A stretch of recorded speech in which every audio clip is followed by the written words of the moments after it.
Getting familiar with MSF syntax. The Metasploit framework includes several thousand modules divided into categories. The categories are displayed on the splash screen summary, but we can also view them with show-h.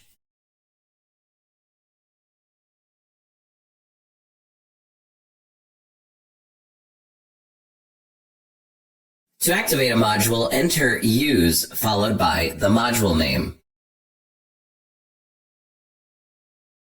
This will activate the module and change the prompt to indicate the active module. We can use back to move out of the current context and return to the main prompt.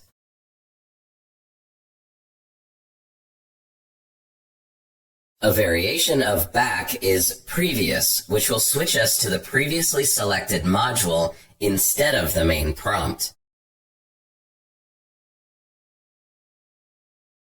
Most modules require options before they can be run. We can view these options with show options. We can configure these options with set and unset. The only option in this example that does not have a value set by default is rhosts, which is the IP address of the remote target.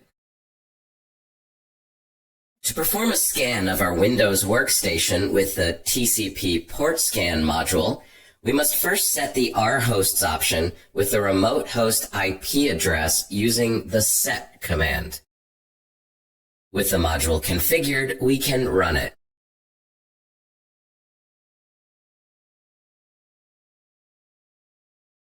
The TCP scanner module found a number of listening ports on our target.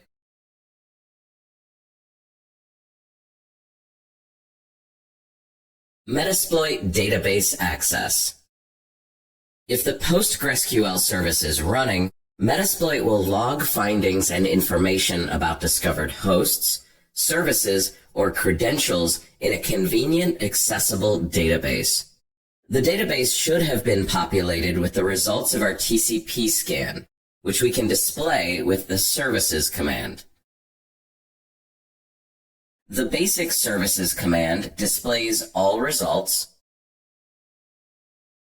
but we can also filter by port number, service name, and more, as shown in the help output of the services command. In addition to a simple TCP port scanner, we can also use the DB Nmap wrapper to execute Nmap inside Metasploit and save the findings to a database for ease of access. The DB Nmap command shares Nmap's syntax. Let's use it to run a port scan against our Windows 10 system. To display all discovered hosts up to this point, we can issue the hosts command. We can also show all services on port 445 with the -p option. To help organize content in the database, Metasploit allows us to store information in separate workspaces. When specifying a workspace, we'll only see database entries relevant to that workspace, which helps us easily manage data from various enumeration efforts and assignments. We can list the available workspaces with workspace. To add a workspace, we can use -a followed by the workspace name. Then, to change to a different workspace, we provide the name of the workspace as an argument. Lastly, we can use -d followed by the workspace name to delete a workspace.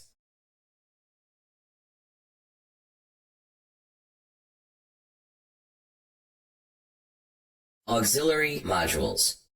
The Metasploit framework includes hundreds of auxiliary modules that provide functionality such as protocol enumeration, port scanning, fuzzing, sniffing, and more. The modules all follow a common /delimited hierarchical syntax, which makes it easy to explore and use the modules. There are too many to cover here, but we'll demonstrate the syntax and operation of some of the most common auxiliary modules. To list all auxiliary modules, we run the show auxiliary command.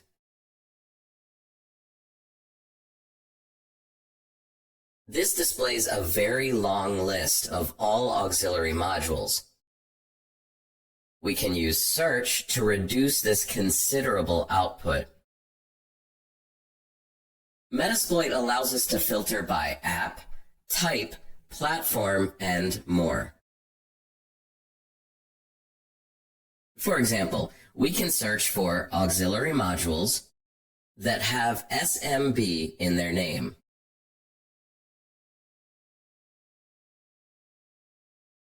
Once we find a module of interest, we invoke it with the use command.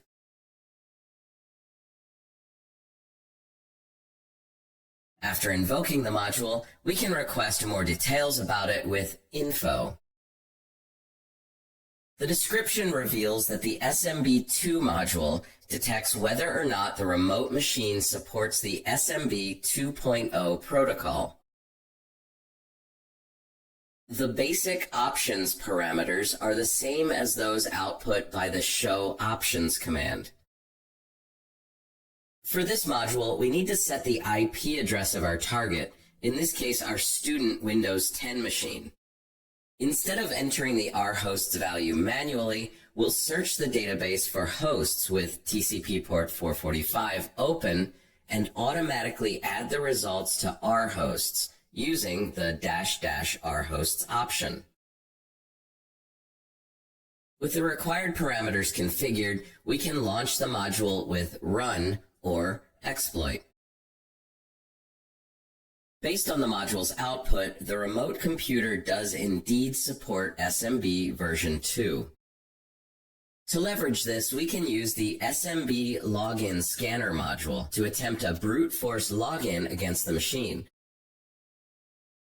First, we need to load the module and display its options.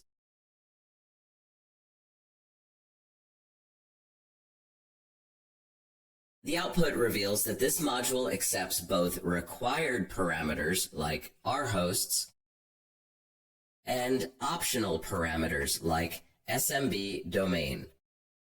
However, we notice that rhosts is not set, even though we set it in a previous module. This is because set defines a parameter only within the scope of the running module. We can instead set a global parameter, which is available across all modules with setg.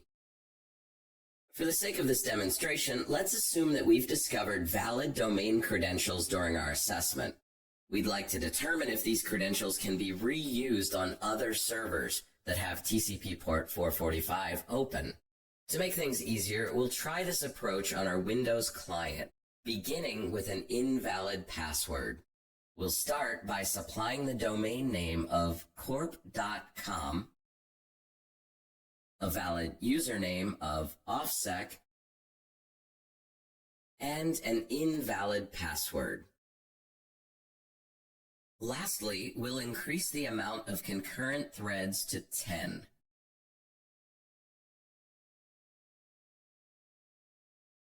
With our options set, let's run the module. Since we knew that the password we supplied was invalid, we expected the login to fail, and it did.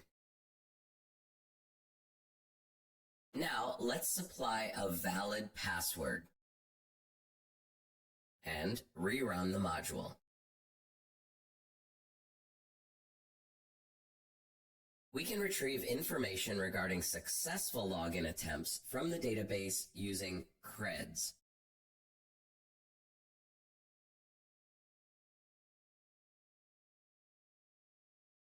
Although this run was successful, this method will not scale well. To test a larger user base with a variety of passwords, we could instead use the user pass file parameter, which will read the credentials from a file containing users and passwords separated by space with 1 pair per line. Let's reconfigure the module to use this file and run it again.